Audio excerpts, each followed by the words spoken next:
찾으셨으면 함께 합독하시겠습니다. 그룹들의 날개 소리는 바깥들까지 들리는데 전능하신 하나님이 말씀하시는 음성 같더라. 하나님이 가는 베옷을 입은 자에게 명령하시기를 바퀴 사이 곧 그룹들 사이에서 불을 가져가라 하셨으므로 그가 들어가 바퀴 옆에 서매 그 그룹들 사이에서 손을 내밀어 그 그룹들 사이에 있는 불을 집어 가는 베옷을 입은 자의 손에 주매 그가 받아 가지고 나가는데 그룹들의 날개 밑에 사람의 손 같은 것이 나타나더라. 내가 보니 그룹들 곁에 네 바퀴가 있는데 이 그룹 곁에도 한 바퀴가 있고 저 그룹 곁에도 한 바퀴가 있으며 그 바퀴 모양은 황옥 같으며 그 모양은 넷이 꼭 같은데 마치 바퀴 안에 바퀴가 있는 것 같으며 그룹들이 나아갈 때에는 사방으로 몸을 돌리지 아니하고 나아가되 몸을 돌리지 아니하고 그 머리 향한 곳으로 나아가며 그 온 몸과 등과 손과 날개와 바퀴 곧 네 그룹의 바퀴의 둘레에 다 눈이 가득하더라. 아멘. 유다 백성들의 큰 실패는 진정한 하나님의 영광을 버리고 인간의 영광을 선택한 것입니다. 그러면 인간의 영광의 가치는 무엇입니까? 유다가 이웃 나라들과 군사적인 동맹을 맺고 무역이 더 활발하게 되며 예루살렘 성이나 집들이 더 화려하게 되는 것이었습니다. 그 대신 유다 백성들은 하나님의 영광은 잃어버렸습니다. 오늘 본문을 보면 하나님의 영광의 가치가 얼마나 되는지 보여주고 있습니다. 그래서 5절로 8절에 보시면 그 하나님의 영광이 얼마나 놀라운가 그것을 기록해 놓았습니다. 예전에 미군이 우리나라에 스텔스 전투기 한 대를 배치하겠다고 발표를 했습니다. 스텔스 전투기는 뉴스 같은 데서 보셨겠지만 커다란 박쥐같이 생기고 시커먼 비행기인데 레이더에 잡히지 않는 폭격기입니다. 이 한 대만 우리나라에 있어도 공군력은 어마어마하게 달라지게 됩니다. 그런데 이스라엘 백성들이 성전을 가짐으로 그룹 천사를 가지게 됐습니다. 원래 그룹이라고 하는 것은 하나님을 지키는 수호 천사를 말합니다. 그런데 이 그룹 천사 하나의 위력이 어느 정도인가 하면 예루살렘을 에워쌌던 아수르 군대 18만 5천 명을 하루아침에 그러니까 밤사이에 다 죽였던 것입니다. 이것이 이스라엘의 재산이었습니다. 즉 이스라엘의 군사력은 군인의 숫자나 칼이나 말의 숫자로 평가되는 것이 아니라 그룹 천사 하나의 위력으로 모든 것이 끝나버리는 겁니다. 여기에 보면 그룹 천사는 날개를 가지고 있었고 바퀴를 가지고 있었습니다. 사람의 눈에는 그룹 천사는 그냥 언약궤 위에 고정된 그냥 장식이었지만 실제로 보이지 않는 영의 세계 속에서는 날개를 퍼덕이고 있었고 바퀴가 있어서 자유자재로 굴러다닐 수가 있었습니다. 하나님의 백성들에게 중요한 것은 날개입니다. 우리가 가지는 이 날개는 세상을 향해서 멀리 날아가는 날개가 아니고 하나님을 향해서 저 위로 올라갈 수 있는 날개입니다. 우리가 땅에 붙어 있을 때는 눈앞에 있는 것밖에 보이지 않지만 우리가 믿음으로 성령 충만해서 우리가 영적인 날개로 우리가 높이 올라가면 올라갈수록 더 먼 곳까지 바라볼 수가 있습니다. 저 미래까지 그리고 하나님이 어떻게 일하시는지 이런 것들을 더 넓게 볼 수가 있죠. 독수리의 장점은 바로 여기에 있습니다. 독수리는 가장 높이 올라가서 가장 먼 곳까지 볼 수 있는 날개와 눈을 가진 겁니다. 에스겔은 날개 소리가 하나님의 음성 소리와 같더라 그렇게 했습니다. 우리가 하나님의 말씀을 들으면 독수리 같은 두 날개를 달게 되는 겁니다. 하나님의 영광을 우리가 예배 가운데 기도하는 가운데 말씀에 사로잡히는 가운데 하나님의 임재에 사로잡히면 우리는 독수리 날개를 탁 이렇게 영적으로 달게 되는 것과 같은 거죠.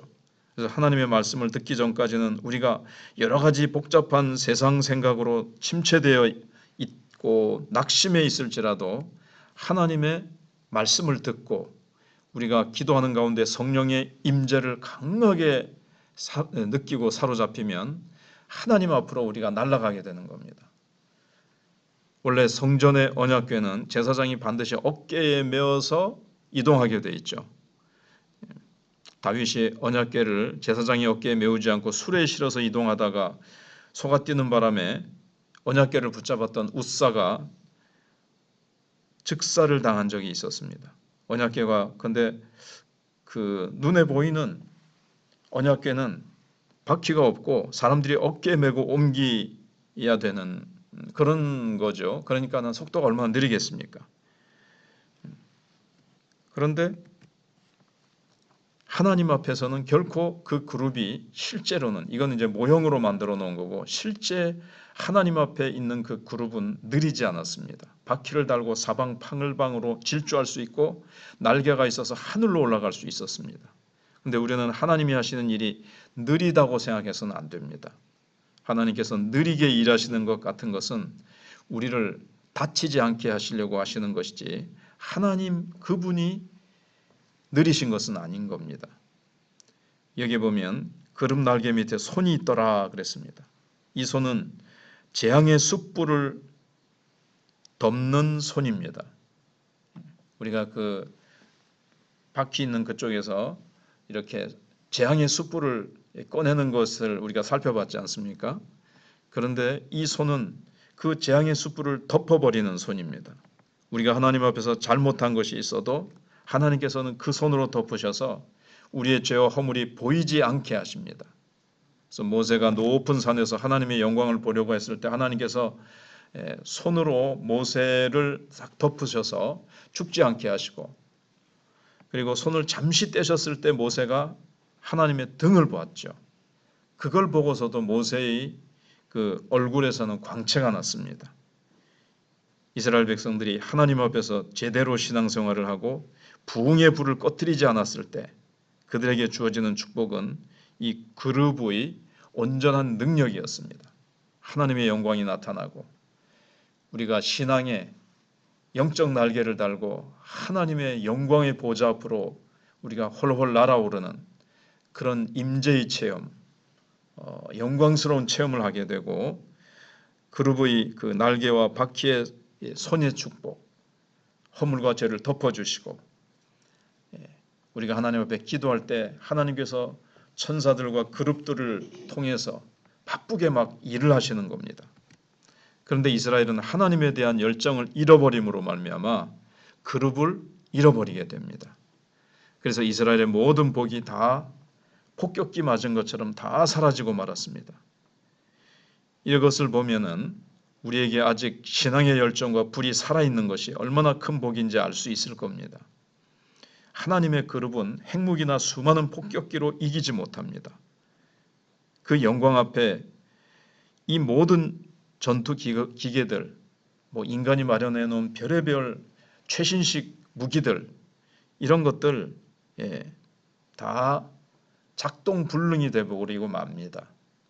우리가 이 남한에서 대한민국에서 뜨겁게 기도하고 교회 안에 성령의 능력이 말씀의 능력이 기도의 불이 부흥의 열정이 식어지지 않고 계속 꺼트리지 않고 이것을 타오르게 하면 북한에서 이런 무기 저런 무기 별의별 걸 다 개발을 해낸다 할지라도 사용하지 못합니다. 그건 이제 다 고철로 다 썩어버리고 말 겁니다.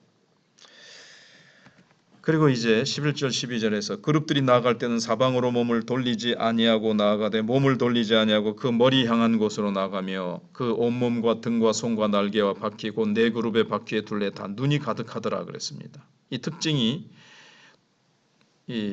하나는 뒤로 다시 돌아가지 않는 겁니다. 이것은 하나님의 특징이기도 합니다. 하나님은 결코 과거로 돌아가시지 않으십니다. 왜냐하면 아무리 현재가 절망적이고 엉망이라 하더라도 그것을 가지고 하나님은 얼마든지 합력하여 최고의 선을 만드실 수 있기 때문에 그렇습니다. 뒤로 돌아가서 그 잘못된 것을 고치고 어떻게 하고 그렇게 할 필요가 없어요. 우리는 결코 그래서 과거에 매여서 우리가 발목이 잡히면 안 됩니다. 내가 이렇게 하지 않았더라면, 과거에 이런 일이 나가지고 이렇게 되고, 자꾸 과거로 돌아갈 필요도 없고 자꾸 과거를 자꾸 얘기할 필요가 없습니다. 사람이 과거 지향적이 되면 앞으로 나갈 수가 없습니다.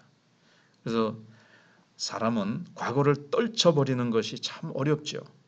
나이가 들면 들수록 과거는 더 참 거머리처럼 달라붙어 가지고 자꾸 과거에 그 실패한 거나 좋지 않았던 것들을 자꾸 그 생각에 사로잡히고 우리의 마음과 기억에 파고 들어와서 우리가 현재 누릴 기쁨과 우리가 현재 뿜어낼 생명력을 자꾸 이게 깔아먹습니다.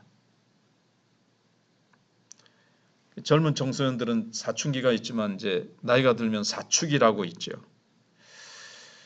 갱년기의 우울증.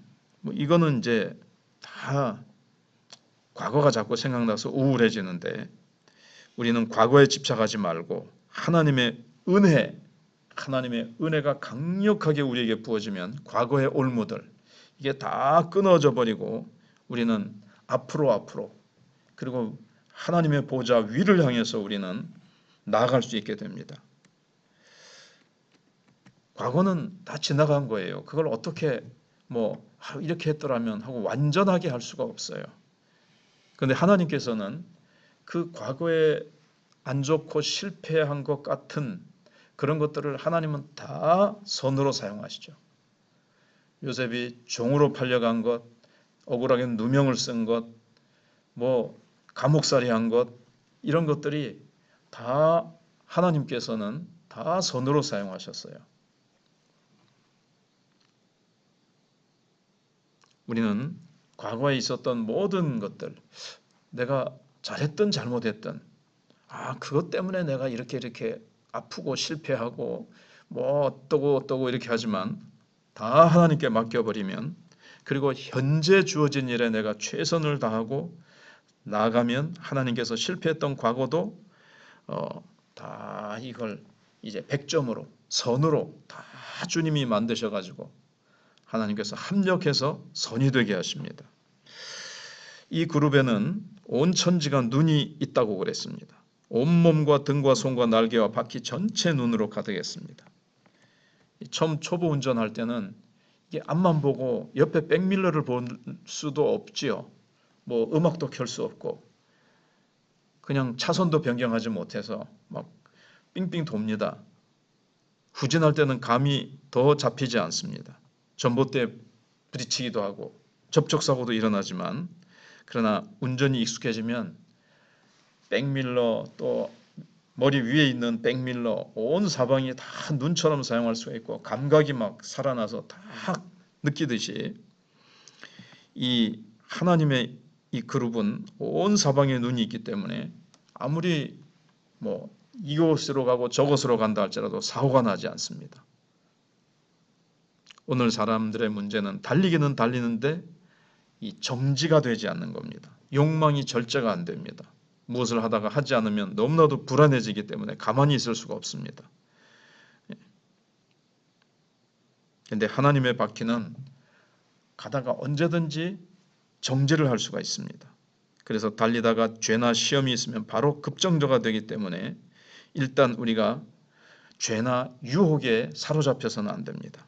그래서 우리는 하나님 앞에서 정말 늘 기도하고 시험에 들지 않도록 우리가 유혹 앞에 우리가 한눈이 팔리지 않고 우리가 죄를 범함으로 말미암아 하나님의 그룹은 죄에 굉장히 민감하기 때문에 우리가 범죄치 아니하고 늘 기도와 말씀 속에서 늘 하나님을 바라보고 하나님의 선하시고 기뻐하시고 온전하신 뜻이 무엇인가를 늘 깨닫고 발견해서 그 하나님의 뜻 앞에 순종하며 우리가 하나님의 은혜를 힘입어서 계속해서 우리는 전진할 때 그룹들이 우리를 도와줄 것이고 하나님의 권능의 손이 우리를 도와주셔서 늘 승리하게 하실 것입니다.